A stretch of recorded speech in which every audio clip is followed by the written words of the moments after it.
Today I'm kitbashing an Ork Pain boss. Yeah, that's an Ork Pain boy that grew up to lead his own Waaaagh. He got himself enough improvements and upgrades to beat the other orcs into submission and make them follow him. But here's the thing, I want him to be a proxy for Ghaz. I want me and my opponent to look at him from a mile away and go, that's Ghaz, but cooler. But on the other hand, I don't just want to take Ghaz's body and then put a bunch of upgrades on it. No, I want something a bit more unique. I want a big hulking beast. And so as the base for this kitbash, I'm using the Brood Terror from the Skaven. First, the body of this Brood Terror needs to be assembled. So the body is pretty much assembled. There's a big gap over here. That's where the Master Molder is supposed to sort of attach to this Brood Terror. And there's a gap over here for the arm. But for this bit, this is too cool to snip off later, and I want to properly cut this off. So I got the bone saw over here, and I have to take this off because I want to use Ghazghkull's actual weapons. So, gotta get rid of this. And then when the arm goes on here, with a bit more clipping and hacking and sawing, I'm pretty sure I can just fit this gun from Ghazghkull over the arm like that. And on the other side, I got the claw, and that can also go just like that. And I think that's pretty cool. I actually want to use Ghazghkull's own weapons, even though it's not very apothecary-like, not very painboy-like, but it makes him recognizable as Ghazghkull. And, you know, I might want to use this guy as a proxy at some point. I'm gonna leave these claws for now. I gotta do something with the legs. Now on this side here, he has his leg attached to his body, and I'm gonna ignore this problem until I know what to do with it, like I do with all of my problems. And then on this side, he only has this little stump, like his upper leg, and you got Ghazghkull's leg over here. And I think I can just cut this off and cut this part off, and just like the arm, sort of glue it onto the sides. So I just have to hack away this piece, clip off this torso part from the leg over here, amputate part of this leg over here, and then I think I can make it fit like that. And it will look like he's actually wearing Ghazghkull's boot. Look at him. That's pretty cool. Now on the other side, I don't think I have any other option but just to do the same. Cut off his leg above the knee, get Ghazghkull's nice little boot, and the operation is complete. Look at him. I think that's pretty fucking epic. He looks pretty cool. It's all a bit rough, of course. It needs a lot of green stuff to fill up the gaps and make things stick. But I think it's time to work on the head next, because I think once I replace the head, it's gonna be an orc, and it's no longer gonna be a Brood Terror with orc weapons. There, right behind the ear, I need to get myself some kind of kitbashing guillotine with all the amputating I'm doing. Now Ghaz's head is a little bit small, but I think it's fitting. It's part of who he is. His head and the body he's walking around with, it's not the right match. And it's even worse when it's this big. It needs a little bit of green stuff, but I also think I can fix this. Let me see here with this piece that goes over his head like this. And it will hide the fact that it's just really too small, but still make it clear that, yeah, this is Ghaz. He has the wrong head on the wrong body. And now for this last piece, I really love it. It is full of knives and sort of operating equipment. And this will go here and fill up this gap. And normally there's this big rat head attached to it, because that's the actual molder, the guy who built this, the Brood Terror. And I was kind of thinking of putting Makari over there, making him a little sort of part of Ghaz, of Pain boss Ghazghkull, but I can't do that. Not because I don't want to, not because I don't think he deserves it, but because there's just not enough space over there to fit Makari's head. So I gotta figure out what I'm gonna do with him, keep him a separate model, or maybe I can sort of graft him onto Ghaz over here somewhere. Now, I think this is getting somewhere. There's lots of details missing. He needs a backpack. There's lots of stuff that I still need to do. But before I'm gonna add more bits and pieces on here, I'm gonna have to shave him, because orcs do have hair, which is not, it's not actually hair, it's like an extra different kind of fungus that grows on top of the orc. But this thing is a little bit too hairy. As you can see over here, there's a little too much going on, and I would just want to sort of scrape it off a little bit. So we do a little bit of shaving, give him a nice bit of scrubbing down with some sanding paper, and then some aftershave in the form of plastic glue. The plastic glue sort of melts the top layer of the plastic, and as long as you don't touch it, it will sort of seal up again, and it'll be nice and smooth once more. There, that looks like a proper Ghazghkull conversion. but there's still a bunch of things missing. First of all, he has nothing on his back. So of course, I'm going to use Ghazghkull's own backpack, but only the back part, and then I have to sort of complete those exhaust pipes over there. So I'll just snip those from the front side, glue them in place, and it will fit right here on the back of him. That's a little too much poster putty, but as long as it sticks in place for look and feel, that's good enough. He needs a little bit more armor, and Gaz comes with these cool shoulder pads, so I'm just going to use them. But the problem is, it fits on this side of him, no problem. But over here, we got that hose sticking out. So I got this piece, which is from the top of Ghazghkull. It's sort of part that goes above his head, and that I can sort of wiggle in there, and it will fit right around those hoses, which I think looks pretty cool. And I have to make a decision if I'm gonna glue these on first and then paint them, or paint it more in sub-assemblies, because this is already gonna be a pain in the backside to paint. But with armor in place, with the backpack in place, there's still lots of stuff missing, like hoses and pipes that go from one part to the other. But what I really think is missing is that it's not much of a pain boss at the moment. He needs his surgical equipment. And for that, we're going to the Death Dread. Nice old stumpy bot, and look at it. Here, a nice bone saw. There's one with a patient stabilizer included. That's a nice one to hold people in place as well while you operate. There's lots of really cool and nasty bits and pieces on here. And I want to see if I can build one of those apothecary racks like you see on Fabius Bile, for example. Something like that would be really cool for him. So here are the two pieces that I'm going for. One big claw to hold things in place, one nice buzzsaw to operate. And here's the cool thing, the Brute Terror actually has a sort of ball structure over here underneath the skin. And these things are standing on a ball structure. So I think all I have to do is just snip this off and then get it on there, and it will look like it's coming from inside his skin. And then on the other side, I just have to figure out something with green stuff to sculpt something similar. There, that will work.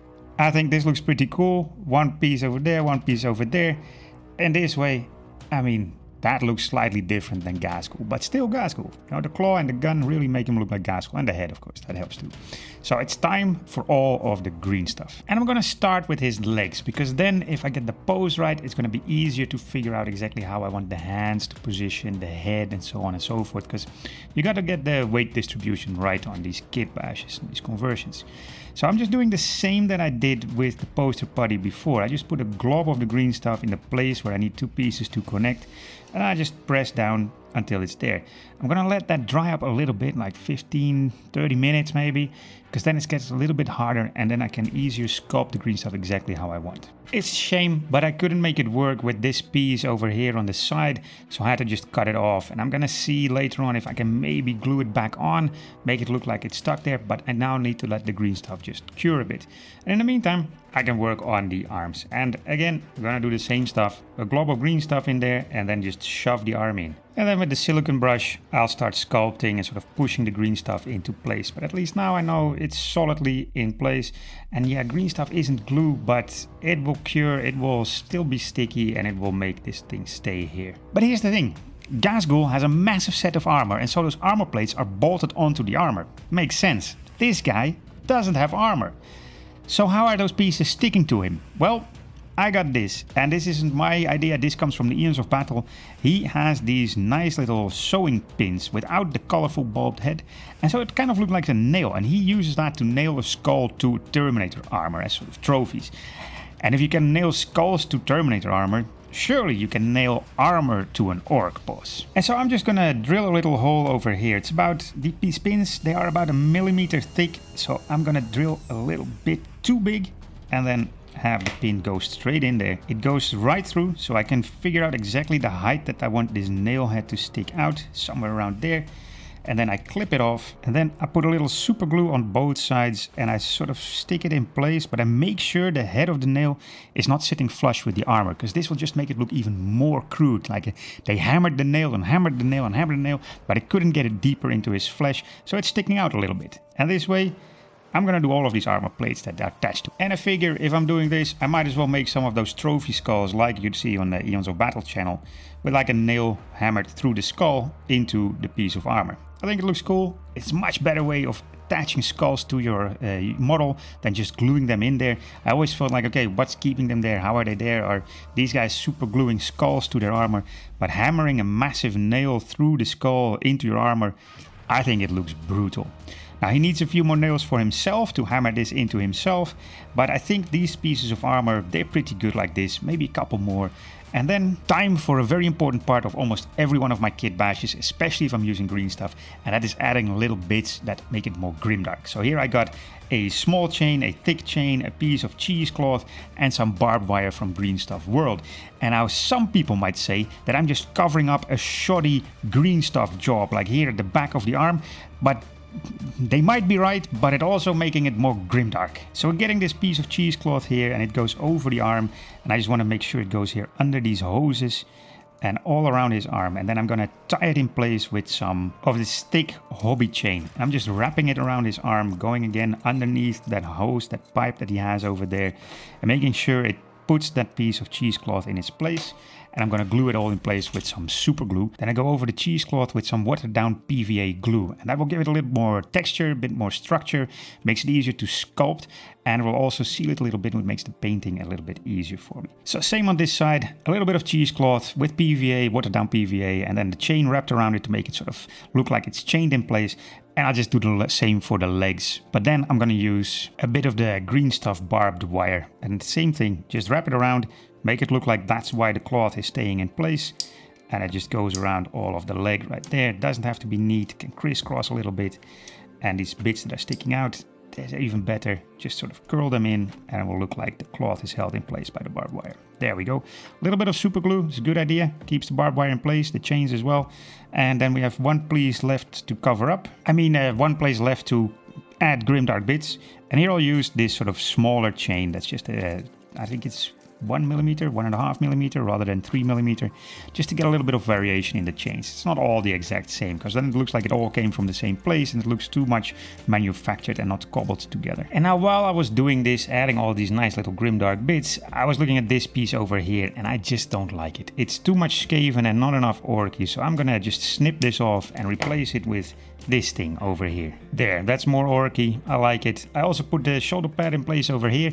I couldn't fit the shoulder pad there anymore because of all the cloth and chains and stuff. So I don't know.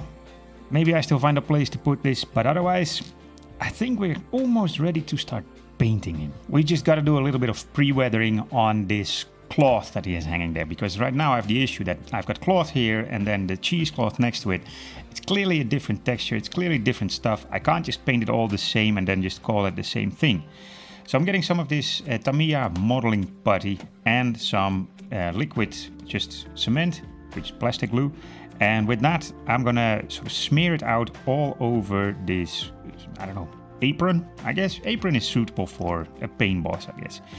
I just want to smear it out. It will give a bit of a rough texture and make it look less like this plastic, and just makes it look like it's more worn, and that way I can paint it as if it's leather rather than cloth and make this difference between the two, not just in colors and paints but also in texture. By the way, did you see my Radukar the Space Wolf Primarch yet?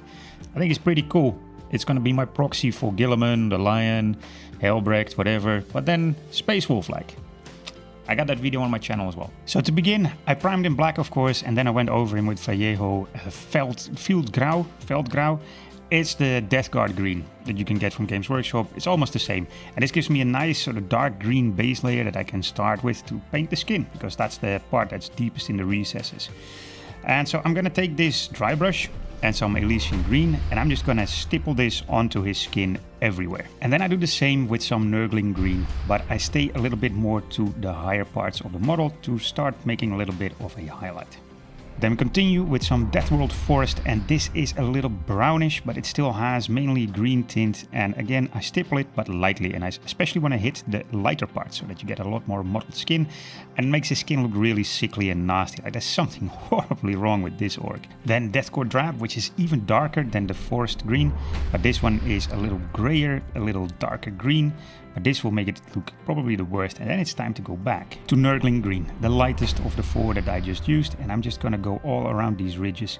Try to get a highlight by only stippling, and I'm trying to just hit the ridges and everything that sticks out. Now for the final step, to kind of blend it all together, I'm washing him with some Athonian camo shade, a very translucent, sort of dirty green shade that will blend it all together and make it all look more like a smooth skin. So now the skin is nice, it's mottled, it's worn, it almost has this leathery texture to it. It looks nasty, but it needs some more highlighting, and especially in the parts of the skin where it's stretched. And so I'm going to use some flayed one flesh, for example here around the lips and in his face. The skin gets really pulled tight, and that I want to just highlight a little bit more and maybe just pull the sort of color out of it, as if the green comes from nice fleshy bits, and then this, if you highlight it, it'll look like stretched skin. Nice, the highlight works, and for now I'm gonna leave the skin alone. It still needs quite a little bit of work. There needs to be dirt and grime, but also some infected skin. You know, it needs to look like it hurts to be an orc like this. But I'm first gonna start working on some other bits and pieces, namely the armor. And it's quite a lot to cover, but I'm just first gonna give it all a layer of Black Legion. And then I'm gonna use the same techniques that I used on the skin, just lots of rough stippling with a couple of different colors. This one, Cold Corpse Blue, kind of like the Fang, but this one is from the Too Thin Coats line. Then some Death Reaper to make it a bit more black again.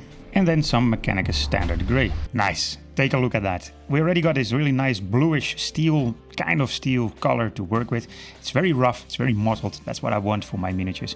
But it doesn't really look like metal yet, it looks a bit like plastic, because it is plastic.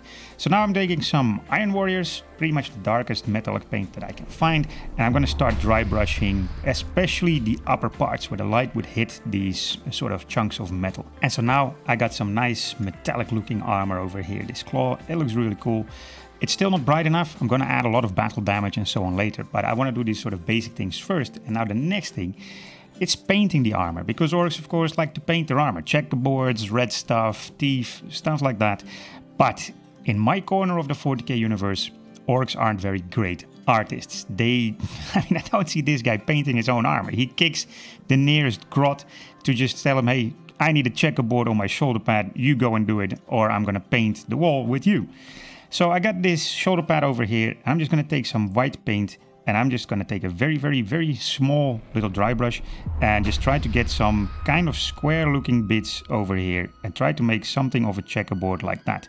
And I think this is already good enough. It might even be too neat already. There we go. It's pretty cool, very neat, and it's very, very simple with a super small dry brush. This is a 2/0 from Rosemary & Co, just in case you want to do checkerboard like this. Now, it's still a little bit too neat, but it's also too light. So I'm just going to do a second layer and see if I can at the same time make it look a little bit rougher and a little less, straight, a little bit messier by just stippling a little bit at the top like that and then dragging down and sort of sketching this in now, because that will make it look a little bit rough and a little sort of missing, making sort of these sort of things stick out of the nice checkerboard. Before I just put the brush down and pulled it, make it look nice and straight. Now I'm just going to try and make it look a little messy instead. There, now it covers a little bit better, and that's necessary because I'm going to grime it up, wear it out, and all those other things which will darken it down. And if I would not do a second layer, it would just be too transparent, too easy to miss. And this looks cool, it looks rough, clearly like this over here. It's not a nice smooth white layer, it's all rough. That's how I imagine an orc paints his armor. And then there's a few other bits and pieces that I want to paint white. For example, this skull over here, and again, same dry brush, but I'm just going to go sort of plant my brush, move it down like that, plant brush, move it down like that. That is how an orc paints. That is how I like it. And this sort of spillover of paint on other bits, I think that's how orcs do it too. So this is what I'm going to simulate all around him. But next up is Corn Red, because this is a nice dark red. And again, I'm just going to sort of paint this piece of metal over here, but I'm stippling and sort of brushing a little bit with this small little dry brush. I want to make it look rough. I want to make it look painted on. It doesn't have to be smooth. In fact, I don't want it to be smooth. I don't want it to be a nice one layer. Next is Mephiston Red, and I'm just going to do the same thing here. This looks like a second layer is painted on there, which it is. And it looks like something slightly fresher, as if they now took the effort to touch up my gas paint boss a little bit before the battle. Now I'm pretty sure that orcs aren't big on masking tape, so here on the claw I intentionally put a bunch of paint around the panel that's supposed to be painted red, because, I don't think they'll wait until the paint is dry either. And I did some more details around the model, just some of these teeth and these icons over here. But thinking of the whole masking tape, I think that's missing over here. So I'm just gonna get some white, and with a tiny fine detail brush, I'm gonna simulate some paint not drying up and just sort of spilling down this shoulder pad. Yeah, take a look. That looks like paint is running down the armor because, you know, nobody waits for paint to dry. Orcs especially, I don't think they do any of that. Now, there's a few bits of metal left, like these balls over here that I'm gonna paint in a different way, and I'm gonna start them with some Balthasar gold. And then a second layer of Sycorax bronze, but I'm keeping this pretty rough so that some of that base layer shines through still. Cool, so the coppery pots and stuff are done now as well, and they're ready for the weathering stage too. But first, we've got to do a few more things. The leather here, because I've decided that this thing here is going to be something leathery. Maybe skin.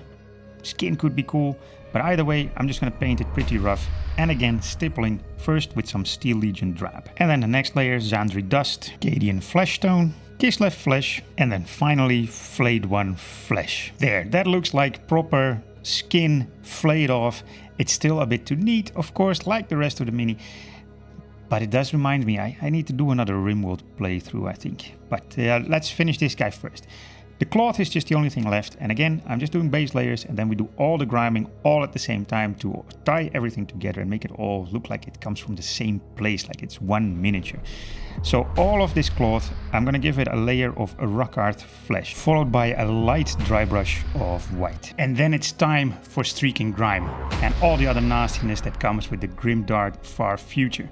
So first, I'm gonna do a little wash all over the model with 50-50 streaking grime and white spirits, and that's just to sort of tint everything kind of the same brownish green color and make everything look a little bit dirty. And then I reduce the grime with a brush with some white spirits, and this is pretty rough, but I don't need a very neat effect. I just want the grime to settle in the recesses and less on the raised edges. Next up, some rust. Good old typhus corrosion, and I'm just gonna cover these exhausts over here, for example, these pipes. They'll get plenty of heat damage, they'll rust through, and there's a few more bits and pieces like this exhaust over here, but I'm also gonna water it down a little bit and get some of this texture in the recesses of pretty much all of the metal. Yeah, more top-down camera issues. I'll see if I can fix it. But first, I'm gonna go with some Sector Rust from Villainy Inks. And this is a nice sort of orangey rust enamel. And I'm gonna go over the parts that now have this texture from the typhus corrosion. And I'm just gonna add a little bit of interesting variation. And again, put it in some of the recesses. Now this Sector Rust, it's an enamel paint, so you can reduce it. But I'm not gonna do that yet. I'm first gonna work a little bit with some Dirty Down Rust. And this is water soluble. It's not an enamel. So it's much easier to work with if you don't want to work with white spirits, but it becomes incredibly bright. So I just want to do this on sort of the worst rusty bits, and I'm especially picking out the weapons because I love having rusty sort of apothecary paint boss tools because it just makes everything so much worse. Now that's proper rusty. I mean, look at him. He's got some really nice bright rust spots up there. Here on the backpack, these pipes, the exhaust, they're clearly rusted through. The chains are standing out now as well because they're much brighter orange. And his apothecary, paint boy, and sort of tools that he has there, they look nice and rusty now as well. I'm gonna leave the rust for a little bit. I'm not 100% sure if I'm done yet, but I'm gonna leave it for now because then I get time to look at the mini and just see if there's more to do. And next up, I'm going to work on some verdigris. And I'm going to start with some watered down Nihilakh oxide on all of this sort of copper balls that he has sticking out of his skin. And then before it gets a chance to properly dry, I take some paper and wipe it off. Again, I might not be fully done with the brass. I might weather it a little bit more later on, but I just want to give it some time to rest. And in the meantime, I'm gonna start working on the skin because by now all the metal looks really distressing and worn, and I want to make the orc look like he is suffering. And for that I have this fantastic enamel here, and it's called Carrion Crimson, and again it's from Villainy Inks. And I'm just gonna go over this exposed flesh, especially here where it meets the metal, where it kind of gets pushed to the side, and I'm gonna put some light layer of this one here. And if you look at the Brood Terror model, there's this piece of flesh over here, and then there's sort of skin nailed into that piece of flesh and stitched together. And so I want to make a little bit of difference between the two, where this sort of exposed flesh is going to be a little bit more shiny, a little bit more wet, And then the sort of dried stuff that's down there, that's more going to be like the leathery orc skin. Now it's still drying, so it doesn't look that great yet, but I went through all of the orc body. Anywhere where there's like 2 pieces of skin meeting, I put some blood on there or some villainy ink on there. And I also went through the sort of the skin sort of apron that he has, and I'm just going to add a little bit of this everywhere on the edges. But I'm also going to do this around the cloth where you know, the flesh of the orc might meet the metal of the boot or the weapon, because this paint, the enamel, it's really good for some coagulated blood as well. So you can get some really nice blood effects like that on cloth, and it will dry up dusty, it will dry up kind of chalky, so it will look really cool. Well, you just look at him, he is nasty, he's hurting, you can see the skin, it's not doing well. There's a real difference in color between these two. And then I went through his face as well with the same Carrion Crimson, and it makes him look so brutal, like an absolute beast, like he's suffering as well. And the Carrion Crimson actually works really well as a reddish rust, as you can see here on these blades. This is all the Villainy Inks paint, and it's really, really cool. Now I've done a couple of details in the meantime, such as the skulls over here and little bits and pieces around him, but not that interesting. But it's time to work with a little bit of silver and get some of these things looking a bit brighter and shinier. Because these are pistons, and so this stuff moves all the time, right? It goes in and out, in and out, in and out. So it rubs clean, and also it needs some lubrication after this. So I need to get some oil, some really nasty grease over here. But first, a little bit of this silver. Okay, that looks a bit better. It looks a bit more natural that these pistons are all nice and shiny still. The piece broke off, I'll glue it on later, no worries. First, I'm gonna do a little bit of highlighting of the rest of the armor with just a little bit of dry brushing. And the same silver, of course. So I'm just gonna start here over with the claw, because that's the parts that scrape against, well, body parts, tanks, other orcs, who knows? And then it's time for that lubricant that I was talking about. And for this, I'm using Ichor of the Damned from Villainy Inks. It's a black enamel that that dries up fairly glossy, satin to glossy. And so if I go over here in these parts where the pistons meet the metal, I can make it look like there's some oil or some lubricant or something on there that makes it slide in and out easier. And while it's still wet, to finish the effect, I'm gonna get some of this engine oil from AK. And that also dries up really glossy and leaves like a really nice shine over there. It's clearly something wet that spilled out over there. And I'm gonna hit some of the parts around these pistons as well, because, you know, when they lubricate like this, it gets everywhere. Now that his rods are lubricated, it's time to work on his tailpipes a bit, because this over here, you see the exhaust, it looks nice and rusty, but it doesn't look like it's actually being used. So with a bit of pure black, I'm just gonna dry brush a bit on here to make it look like there's soot forming all around these exhausts. So over here, but also the backpack, and I'm also gonna do the gun like this. And now he just needs a little bit of fresh blood before I can go and kitbash Makari. So I got here Zombie Gore, not Zombie Thirst. It's Vampire Thirst, Zombie Gore from Tooth and Coats. This is the dark one, the Zombie Gore. It's just a slightly darker version of Blood for the Blood God. And I'm just gonna speckle a little bit all over his apron and the lower parts of his body. And then wherever there's a pretty big blob of blood, I'm gonna come in with a fine detail brush like over here, and I'm just gonna drag it down a little bit to make it look like blood landed there and then it sort of seeped down from there. Especially important on the armor, but also on the skin. You know, blood doesn't just stick there in a nice round blob. It needs to sort of droop down. Now I've got to apply a little less random blood effects as well. So with the same small brush, I'm just going to add a little bit of blood streaks here and there. Especially around, of course, the paint boss equipment that he is walking around with, these blades and so on. They all need to get some blood streaks going, and the buzzsaw, of course, needs some blood streaks as well.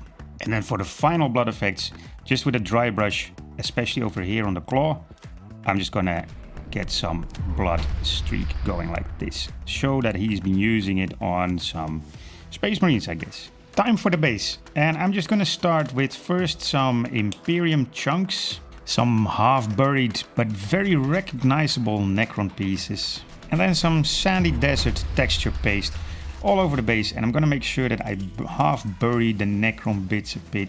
You know, they need to be half in the sand, so they're kind of older there, and then these Imperium bits as well. Make sure that it looks like this has been there for a while. Well, this was incredibly stupid. I should have just primed the bits and then put the texture paste on there, but I put the texture paste first, and then I still have to prime the plastic. So now I just have to paint the texture paste again.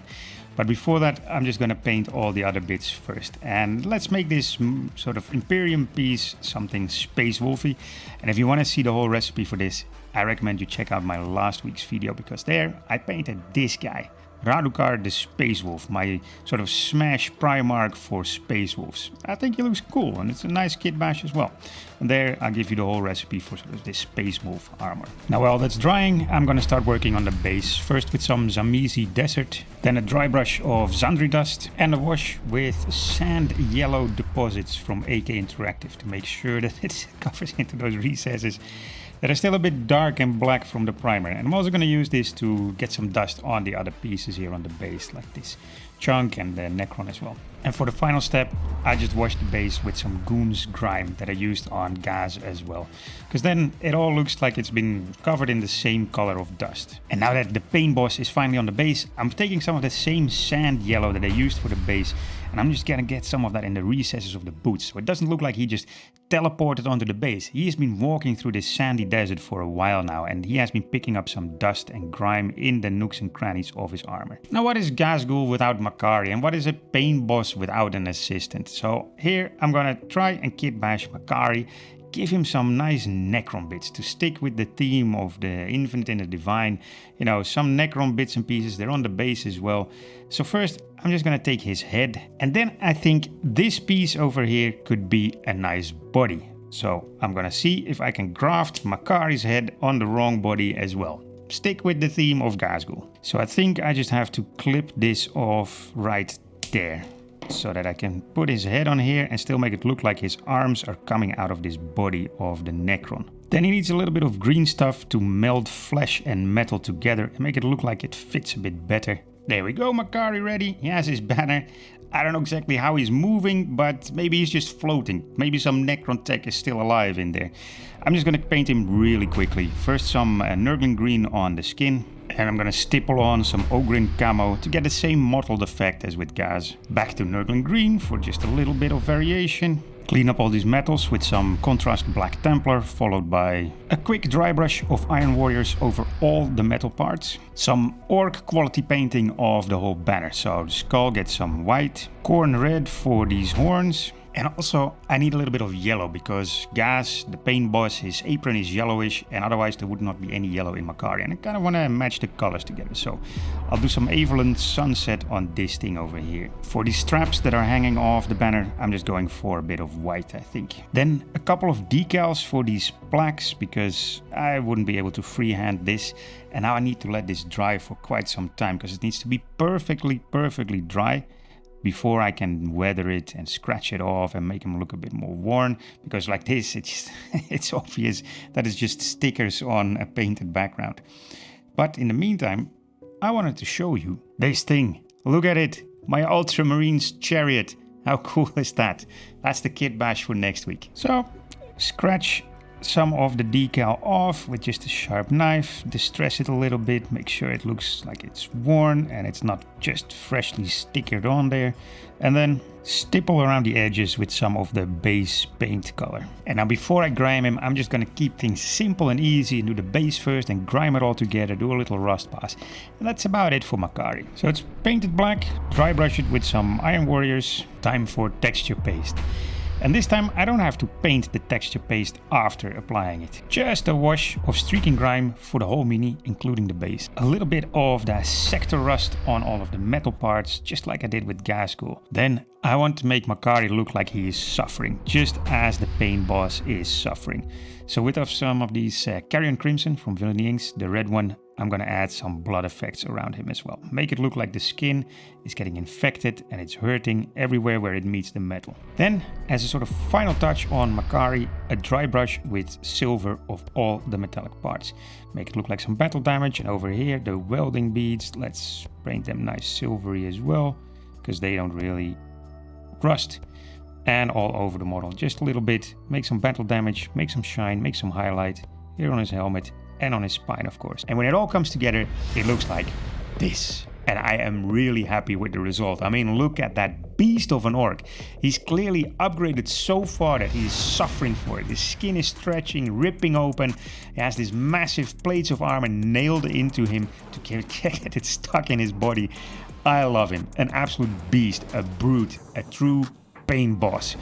And still recognizable as a proxy for Ghaz. He has the right base size, sort of the same pose, the weapons are there, it's all there. Everybody should be able to see that guy is Ghaz. And little Makari finishes that. He is part of the unit, part of the model. So of course I need to get a little kitbash for him as well.